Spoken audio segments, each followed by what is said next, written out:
आज की क्लास में मैं आप लोग को ये शेयर करूँगा कि कोई भी डेट सेट आएगा तो उसको कहाँ से कैसे स्टेप बाय स्टेप चेक किया जाता है, या आपका सेट में अगर कभी नेटवर्क सेक्शन का प्रॉब्लम आता है या लाइट सेक्शन का प्रॉब्लम आता है तो स्टेप बाय स्टेप कैसे चेक किया जाता है, तो उसी के बारे में जानकारी दूंगा। तो hello friends, I am Shekhar Wari, you are watching Technical Lessons channel. So without wasting time let's get started.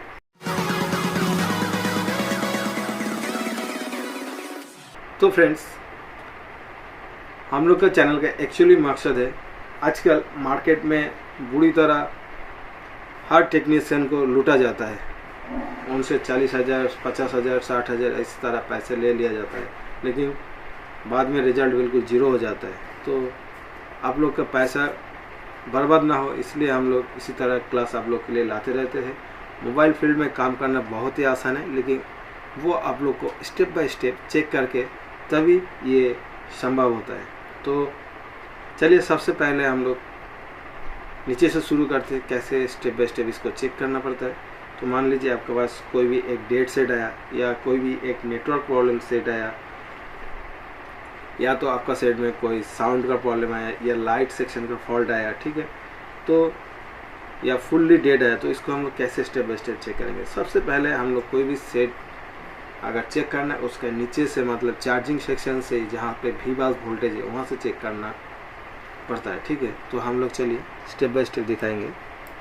तो हम लोग सबसे पहले वी बास सेक्शन में चला जाएंगे। देखिए ये हमारा जो कनेक्टर है जो नीचे चार्जिंग सेक्शन से आता है, इस जगह पे यहाँ पे आपका वी बास वोल्टेज आता है। यहाँ पे जैसे आप चार्जर के साथ कनेक्ट करोगे तो यहाँ पे आपको 5.2 वोल्टेज आएगा। ये जो आपको एक सिंबल दिखाई दे रहा है, फिर से मैं बता रहा हूँ, हमारे चैनल का मकसद है आप लोग को अच्छे से नॉलेज प्रोवाइड करना है, ठीक है, तो ताकि आप लोग का पैसा बर्बाद ना हो, ठीक है। तो यहाँ से आपको चेक करना है मल्टीमीटर से, यहाँ पे हमारा 5.2 वोल्टेज आ रहा है कि नहीं। अभी 5.2 वोल्टेज हॉट टेस्ट करना है या कोल्ड टेस्ट, वो आपको अंदाज़ा लगाना है। जैसे वोल्टेज का बात आता है तो ऑटोमेटिक आपको ये आइडिया कर लेना है, ये हमारा वोल्टेज का बात कर रहा है, तो यहाँ पे हम लोग हॉट टेस्ट का बात कर रहा हूँ, क्योंकि मैं बार बार इसको दोहराना पसंद नहीं करूँगा, क्योंकि आप लोग ऑलरेडी सीख चुका है बहुत। हमारा चैनल का जितना सब्सक्राइबर है, मैं चाहता हूँ बहुत बढ़िया से आप लोग को टेक्नीशियन बनाना है। तो देखिए फ्रेंड्स, यहाँ से 5.2 वोल्टेज अगर आपको चेक करना है, यहाँ पे भी आप मल्टीमीटर से हॉट टेस्ट करोगे चार्जिंग कनेक्टर लगाने के बाद, यहाँ पे 5.2 वोल्टेज आना चाहिए, या यहाँ पे भी 5.2 वोल्टेज आना चाहिए। इस मामले में अगर आपका फ़ोन का आगे का हिस्सा जो कहीं पे भी शॉर्ट होगा तो यहाँ पे लेकिन आपको 5.2 वोल्टेज ज़रूर शो करेगा, क्योंकि आजकल यहाँ पे ओवर वोल्टेज प्रोटेक्शन या कोई भी शॉर्ट सर्किट होता है ऊपर, मतलब आईसी, किसी भी आईसी में, तो यहाँ पे आपको कोई प्रॉब्लम नहीं होगा। यहाँ पे आपको 5.2 वोल्टेज शो जरूर करेगा, ठीक है। तो उसके बाद यहाँ से वोल्टेज इन होता है इस आईसी पे। पहले का जो क्वालकॉम का था, यहाँ पे 2 0 ohms का रजिस्टर लगाया जाता था, उस रजिस्टर से फिर यहाँ पे, जैसे यहाँ पे भी लगाया है, पहले ये आईसी नहीं देता था, ठीक है। आजकल ये आईसी भी दे रहा है और ये रजिस्टर भी है। यहाँ पे 2 देखिए 0 ohms का रजिस्टर है, ये भी दिया जाता है, ठीक है। पहले डायरेक्ट ये 2 रजिस्टर दिया जाता था, ये आईसी अभी शुरू किया जितना लेटेस्ट मॉडल है, ठीक है। ये जो ताकि चार्जिंग कनेक्टर या आपका चार्जर डैमेज ना हो, इस वजह से ये दिया जाता है। तो यहाँ पे भी आपको 5.2 वोल्टेज मिलेगा, ठीक है फ्रेंड्स। तो इसी तरह आप लोग चेक करना है। फिर यहाँ पे भी 5.2 वोल्टेज, ये टोटली वी बास वोल्टेज है, देखिए। फिर यहाँ से वोल्टेज ये रजिस्टर पे आ जाता है, यहाँ से फिर वोल्टेज ये एक कैपेसिटर है, यहाँ पे आपको 5.2 वोल्टेज मिलेगा, और उसके बाद यहाँ से इस चार्जिंग आईसी का अंदर वोल्टेज इन हो जाता है, ठीक है फ्रेंड्स। यहाँ पे इस चार्जिंग आईसी का बहुत बड़ा रोल होता है, ठीक है। आजकल जो भी सेट डेड हो जाता है या आपका नेटवर्क नहीं आ रहा है, इस आईसी का बहुत बड़ा रोल है, ये आईसी का और एक पावर आईसी का। आजकल 2 पावर आईसी, इसको भी पावर आईसी बोला जाता है, ठीक है। तो आजकल काफ़ी पावर आईसी से डिज़ाइन कर रहा है मोबाइल वगैरह। तो यहाँ पे देखिए जैसे इन हो रहा है, यहाँ से फिर एक आपका वोल्टेज जो VPH वोल्टेज जो मैं पावर आईसी की बात कर रहा था, देखिए मैं थोड़ा जूम करके दिखाने की कोशिश कर रहा हूँ। VSW, ठीक है, यहाँ पे VSW वोल्टेज जो मतलब शॉर्ट वगैरह हो जाता है तो ये ऑटोमेटिक आईसी को बंद कर देता है। तो ये VSW जो वोल्टेज है और एक VPH वोल्टेज, ये दो कनेक्शन इस कॉइल का थ्रू एक साथ हो जाता है और यहाँ से 3.7 से लेके 4.2 वोल्टेज इस जगह पे आपको तैयार मिलता है। ये कैपेसिटर में भी आप चेक करोगे, यहाँ पे भी आपको 4.2 अगर चार्जिंग कनेक्टर लगा रहेगा, ठीक है, तो 4.2 वोल्टेज मिलेगा और यहाँ पे भी 4.2 वोल्टेज मिलेगा। अगर आपका बैटरी लगा रहेगा सिर्फ, तो बैटरी के अंदर जितना वोल्टेज है 3.7 से लेकर मैक्सिमम 4.2 वोल्टेज यहाँ पे शो करेगा अगर चार्जिंग कनेक्टर नहीं लगा रहेगा उस कंडीशन में। तो इसी तरह आपको स्टेप बाय स्टेप चेक करना पड़ता है, ठीक है फ्रेंड्स। आप लोग बिल्कुल घबराना नहीं। और VBAT जो हमारा वोल्टेज है, यहाँ पे बैटरी के लिए जो चार्जिंग, जैसे हम लोग चार्जिंग कनेक्टर लगाते हैं तो यहाँ पे 4.2 वोल्टेज शो होना चाहिए और ये वोल्टेज सीधा बैटरी में चला जाता है, ठीक है। और जैसे हम लोग चार्जिंग कनेक्टर लगाते हैं तब उस टाइम बैटरी का कोई रोल नहीं होता, उस टाइम सिर्फ बैटरी चार्ज ही होता है, इसलिए इस आईसी में इस टाइम में डिज़ाइन किया है। अगर हम लोग चार्जिंग कनेक्टर निकल देंगे तब जाके ये भी बैटरी से वोल्टेज VBAT में आता है और VBAT से फिर इस आईसी का थ्रू VPH, ये जो VPH वोल्टेज इसका थ्रू मेन पावर आईसी में वोल्टेज जाता है। और जो मेन पावर आईसी है उसमें ये 3.7 वोल्टेज चला जाता है। मैं थोड़ा आगे दिखाना चाहता हूँ इसका उल्टा साइड में। ये आप लोग को मैं मोटा मोटा इसलिए समझा रहा हूँ ताकि आप लोग कभी भी धोखा ना खाए इस फील्ड में। ये है मेन पावर आईसी। यहाँ पे बहुत रेगुलेटेड वोल्टेज, ये आईसी का काम है रेगुलेटेड वोल्टेज तैयार करना। और एक वोल्टेज जो है ये डायरेक्ट सीपीयू को देता है, फिर सीपीयू अलग अलग सिग्नल से रेगुलेटेड वोल्टेज तैयार कराता है इस आईसी का थ्रू। तो मेन देखा जाए आजकल कोई भी सेट, ये वाला आईसी और ये वाला आईसी, ये दोनों आईसी सबसे ज़्यादा इम्पोर्टेंट है। जो आपका नेटवर्क में प्रॉब्लम आ रहा है या आपका डिस्प्ले में प्रॉब्लम आ रहा है या आपका फ़ोन फुल्ली डेड है या कुछ भी तरह मैक्सिमम जो फॉल्ट है, ये दोनों आईसी की वजह से है। और आजकल सेफ्टी बहुत ज़्यादा देके रखा है, जल्दी से आपका प्रॉब्लम नहीं होता है। लेकिन कुछ आदमी क्या करता है, उनको हीट का बारे में नॉलेज नहीं होने की वजह से जब भी SMD से बोलर से हीट करता है, ठीक है, तो ज़्यादा वोल्टेज, जैसे मान लीजिए इस आईसी को निकलने के चक्कर में इन लोग क्या करते हैं, बगल में जो CPU है तो उस हीट से ये CPU क्या होता है, ख़राब हो जाता है, तब जाके सेट टोटली डेड हो जाता है, तब जाकर उन लोग काम में बहुत ही दिक्कत होता है, ठीक है। तो हमेशा ये दोनों आईसी निकलते टाइम टेम्परेचर का बहुत ज़्यादा ध्यान रखिए।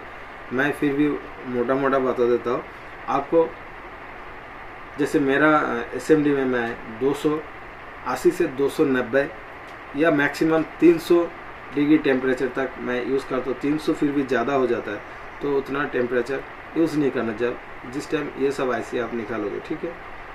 और हवा को फुल्ली रखना है और जो SMD का नोजल सबसे बड़ा वाला यूज़ करना है, ताकि वो हवा क्या होता है, टेम्परेचर चारों तरफ फैल जाता है, एक ही जगह में कांस्टेंट नहीं पड़ता है, तब क्या होता है, तो आईसी डैमेज नहीं होता है, ठीक है। और मैक्सिमम देखा गया टेक्नीशियन बहुत ज़्यादा हीट देके जल्दी निकलने का चक्कर में क्या करते हैं, बाकी अगल बगल में जो CPU, eMMC ये सब आईसी डैमेज कर देता है, इसका वजह से सेट चालू नहीं होता है। लेकिन ये जो दो आईसी मैं आप लोग को बता रहा हूँ, ये दोनों आईसी बहुत इंपॉर्टेंट है। अगर ये दोनों आईसी आप लोग इजीली कम टेम्परेचर से निकाल के फिर दूसरा लगाओगे तो आपका सेट इजीली 80% जो सेट ये दोनों आईसी की वजह से डेड रहता है और ये दोनों आईसी की वजह से चालू हो जाता है, ठीक है। और नेक्स्ट जो पॉइंट है, जो आपका नेटवर्क सेक्शन में फॉल्ट होता है, तो इसको हम लोग कैसे सॉल्यूशन करेंगे। देखिए आजकल शॉर्ट किलर जो एक आपने सुना है, तो यहाँ पे अगर आप बैटरी कनेक्टर में शॉर्ट किलर लगाओगे, मान लीजिए सबसे पहले आप आईसी नहीं मत निकालिए, सबसे पहले आपको कंपोनेंट को चेक करना है कि कोई भी कैपेसिटर हमारा शॉर्ट है कि नहीं या कोई भी डायरेक्ट शॉर्ट है कि नहीं, ये दोनों चीज़ चेक करना है। तो इस दोनों चीज़ को चेक करने के लिए आपको यहाँ पे अगर आपके पास फुल्ली चार्ज 3.7 से लेकर 4.2 कोई भी वोल्टेज का बैटरी का 2 वायर निकलना है, उस 2 वायर को मैं थोड़ा जूम करके दिखा देता हूँ। इस VPH कनेक्शन का कहीं पे भी आप लगा सकते हैं। मान लीजिए कैपेसिटर का यहाँ पे लगा सकते हैं या कैपेसिटर का यहाँ पे लगा सकते हैं, मतलब जहाँ पे भी आपको VPH वोल्टेज का कनेक्शन किया है उस जगह में अगर आप लगाओगे, उसके बाद बैटरी का प्रोब का साथ आप टच करोगे तो जो भी कंपोनेंट शॉर्ट होगा वो ऑटोमेटिक हीट होना शुरू हो जाएगा और आप इजीली फाइंड आउट कर सकते हैं कि हमारा कौन सी कंपोनेंट शॉर्ट है। तो सबसे पहले तो आप इसको चेक करना है, ठीक है। या तो आप बैटरी कनेक्टर में बैटरी को लगा के 3.7 से ज़्यादा वोल्टेज होना चाहिए, थोड़ा बैटरी को बूस्ट करके रखिएगा अगर आपके पास जुगाड़ नहीं है तो। फिर जाके आपको ये कैपेसिटर से मतलब VVAT और ये VPH दोनों वोल्टेज को शॉर्ट करना पड़ेगा ट्विज़र से या किसी भी चीज़ से, फिर देखना पड़ेगा कि कहाँ पे हमारा हीट हो रहा है, ठीक है। ये 2 मेथड है और शॉर्ट किलर आपको बिल्कुल ख़रीदने का ज़रूरत नहीं है, आपका पैसा बर्बाद होगा, ठीक है। और एक प्रोसेस है, मैं सब कुछ बता रहा हूँ आप लोग को। आपके पास एक 2 एम्पियर का चार्जर होना चाहिए, कम से कम 5 वोल्ट 2 एम्पियर, ठीक है। उस चार्जर की जो क्योंकि हमारा मोबाइल 6 वोल्ट 7 वोल्ट तक 6 वोल्ट तक मतलब कैपेसिटी सहने का क्षमता होता है, तो उसमें हमारा कोई नुकसान नहीं होगा। तो आपको जो चार्जर का अंदर लगा के उसका वायर को निकाल के, उसका ब्लैक और रेड वायर को निकाल के एक वायर को ग्राउंड में किसी में लगा दीजिए और रेड वायर को यहाँ पे आप टच करके देखिए। अगर आपके पास बैटरी नहीं होगा तो उस कंडीशन में भी आपको शॉर्ट फाइंड आउट हो जाता है बड़ी इजीली, और आपको बिल्कुल शॉर्ट किलर खरीदने का ज़रूरत नहीं। क्योंकि मेरा काफ़ी वीडियो में आजकल आ रहा है कि सर शॉर्ट किलर बनाना दिखाइए, शॉर्ट किलर कैसे बनाया जाता है, ठीक है। तो बिल्कुल आजकल शॉर्ट किलर का ज़रूरत नहीं। जितना भी महंगा सेट आ रहा है ये सब का झंझट में बिल्कुल सिर्फ आपका पैसा बर्बाद होगा, और वो शॉर्ट किलर का इतना ज़्यादा वोल्टेज और एम्पियर होता है आपका सेट फुल्ली डेड हो जाएगा, ठीक है। और इसमें क्या आपका सेट बिल्कुल डेड नहीं होगा, फुल्ली सेफ रहेगा, क्योंकि इसमें 5 वोल्ट और 2 एम्पियर तक ही होता है, ठीक है। तो इसमें आपका मोबाइल का कोई नुकसान नहीं होगा। जो कंपोनेंट आपका शॉर्ट होगा वो फाइंड आउट करा देगा, ठीक है। तो जो कंपोनेंट हीट होगा उसको आपको निकालना पड़ेगा। और किसी एक दिन मैं इसका प्रैक्टिकल और भी आप लोग को अच्छे से दिखाऊंगा, क्योंकि और आज मैं सिर्फ आप लोग को सिखाने का कोशिश कर रहा हूँ, ठीक है। तो आप शॉर्ट को किस किस तरीके से फाइंड आउट कर सकते हैं। अगर आपको यहाँ पे ये प्रोसेस करके अगर आपको सेट में आपको कोई प्रॉब्लम सॉल्यूशन नहीं हो रहा है, मतलब कोई भी कंपोनेंट आपको शॉर्ट फाइंड आउट नहीं होगा, तब जाके आप लास्ट में ये IC को एक बार निकाल के दूसरा IC रिप्लेस करिए। और अगर ये IC हीट हो जाएगा फिर तो आप लोग को इजीली पता चल जाएगा, और नहीं होगा तो एक बार इसको रिप्लेस करके दूसरा लगाइए। और मेन पावर IC जो भी रेगुलेटेड वोल्टेज तैयार करते हैं उस IC को भी आप निकाल के दूसरा जो ये वाला IC है मेन पावर IC, इसको भी आप निकाल के दूसरा IC लगा के जरूर सेट को आप चालू कर सकते हैं। तो 80% ये दोनों IC का ख़राब होने की वजह से नेटवर्क प्रॉब्लम, बहुत सारा प्रॉब्लम होता है, ठीक है फ्रेंड्स। और जो SMD का ये IC निकालते वक्त ध्यान दीजिए, कोई भी कंपोनेंट निकालते वक्त ध्यान दीजिए, ठीक है। हमेशा आप 280 290 ज़्यादा से ज़्यादा मैक्सिमम 300 तक टेम्परेचर रखने का कोशिश करिए, उससे ज़्यादा बिल्कुल मत करिए, नहीं तो आपका सेट फुल्ली डेड हो जाएगा। क्योंकि ओवर हीट का वजह से, ठीक है, ओवर हीट का वजह से आपका ये IC CPU डैमेज हो जाता है, ठीक है। तब जाके ये सेट बिल्कुल ही चालू नहीं हो पाता है, ठीक है। आप कितना भी कोशिश करिए। और आगे आज के क्लास हम यहाँ पे ख़त्म करता हूँ। उम्मीद करता हूँ आप लोग को वीडियो अच्छा लगा, ठीक है फ्रेंड्स। और मैं काफ़ी दिन से वीडियो नहीं छोड़ पा रहा था क्योंकि मैं बहुत ज़्यादा बीमार हूँ, ठीक है। इसकी वजह से मैं वीडियो नहीं छोड़ पा रहा था आप लोग के लिए, इसलिए मैं माफ़ी चाहता हूँ।